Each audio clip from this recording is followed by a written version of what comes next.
আমি আজ গাটি কচু আর চাল কুমড়ো দিয়ে একটি নিরামিষ রেসিপি শেয়ার করছি।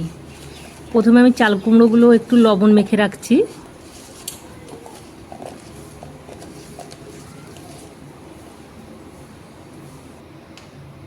এবার আমি কিছু শুকনো মশলা ভেজে নেব। আমি এখানে দিয়েছি গোটা জিরে, দুটো তেজপাতা, এলাচ আর দারচিনি।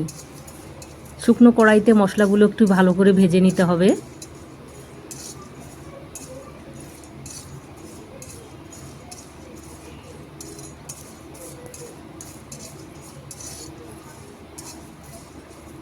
মশলাগুলো ঘন ঘন নাড়তে হবে, নালে পুড়ে যাবে। মশলাগুলো ভালোভাবে ভাজা হয়ে গেছে, এবার নামিয়ে নেব। এবার কড়াইতে দিয়ে দিচ্ছি সামান্য পরিমাণ তেল। প্রথমে আমি চাল কুমড়োগুলো ভেজে নেব।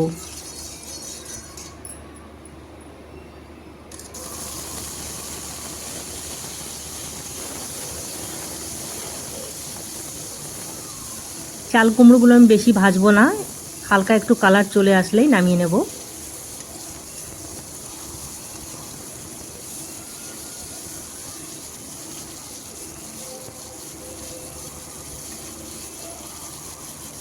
এবার সামান্য পরিমাণ হলুদ গুঁড়ো দিয়ে দিচ্ছি।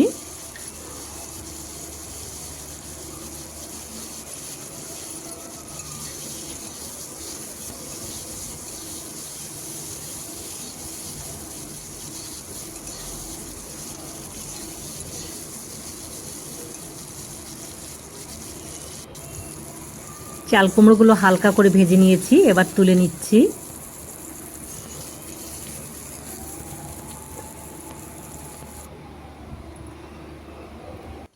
আর একটু তেল দিয়ে দিচ্ছি। ফোড়নে দিচ্ছি দুটো শুকনো লঙ্কা, গোটা জিরে আর দুটো তেজপাতা। ফোড়ন থেকে খুব সুন্দর একটা সুগন্ধ বেরিয়েছে। এবার আমি গাটি কচুগুলো দিয়ে দেব।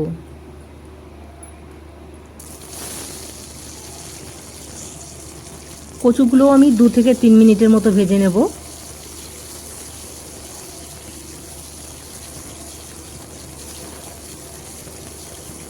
আপনারা অবশ্য বাড়িতে এরকম একবার গাটি কচু আর চাল কুমড়ো নিরামিষ বানিয়ে দেখবেন, খেতে কিন্তু দুর্দান্ত লাগে।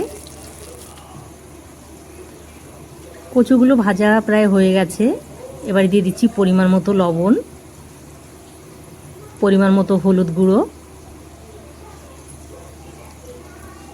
আর কয়েকটা চেরা কাঁচা লঙ্কা।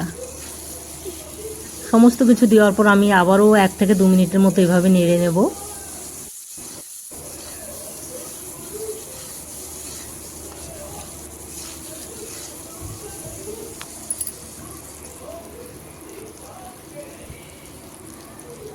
দিয়ে দিচ্ছি কালারের জন্য হালকা একটু কাশ্মীরি লঙ্কা গুঁড়ো।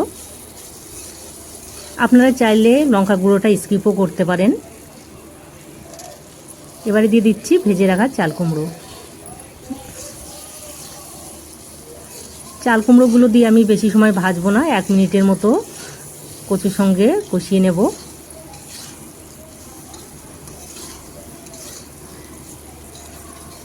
চাল কুমড়ো দেওয়ার পর কিন্তু বেশি জাল করতে নেই, তাহলে চাল কুমড়োটা কিন্তু টক হয়ে যায়। এবারে দিয়ে দিচ্ছি ঝোলের জন্য পরিমাণ মতো জল।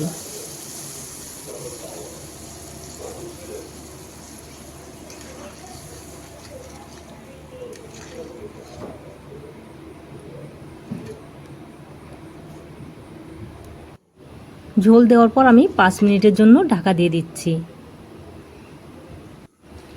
রান্নাটা কিন্তু খুবই সহজ আর সময়ও কিন্তু একদম কম লাগে। আপনারা অবশ্যই বাড়িতে একবার ট্রাই করবেন। এবার ভেজে রাখা মশলাগুলো আমি গুঁড়ো করে নিয়েছিলাম, মশলাগুলো দিয়ে দিচ্ছি। মশলাগুলো দেওয়ার পর আমি 1 মিনিটের জন্য ঢাকা দিয়ে দেব।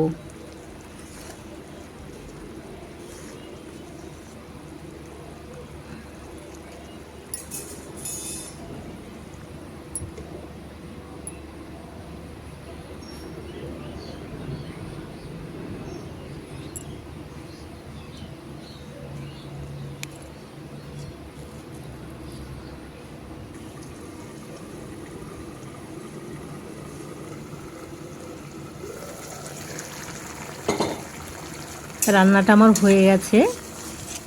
চাল কুমড়ো গাটি কচুগুলো খুব ভালোভাবে গলে গেছে। এবার নামিয়ে নিচ্ছি। ভিডিওটি আপনাদের ভালো লাগলে লাইক, শেয়ার, সাবস্ক্রাইব করবেন।